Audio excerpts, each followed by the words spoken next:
This question asks what the trendline figure would be for year 2 if it was deemed to be the base year.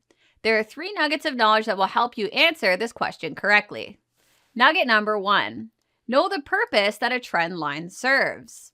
What if I told you company number 1 saw its profit margin increase from 18% to 23%, and company 2 saw its profit margin increase from 11% to 14.5%, and then asked which company saw the greatest improvement?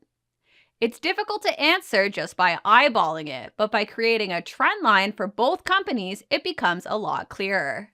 Nugget number 2. Know that the base year is always given a trendline figure of 100.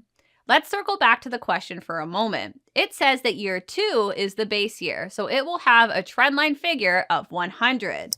That is the answer to this question. However, let's continue solving for the trendline figures for the subsequent years, as solving for trendline figures makes for great exam questions. Nugget number 3.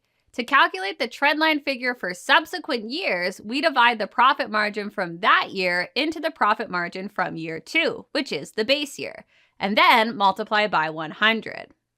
For year 3, we divide 22% into 18% and multiply by 100 to get a trendline figure of 122.22.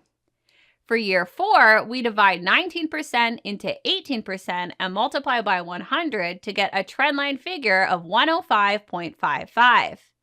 For year 5, we divide 23% into 18% and multiply by 100 to get a trendline figure of 127.77.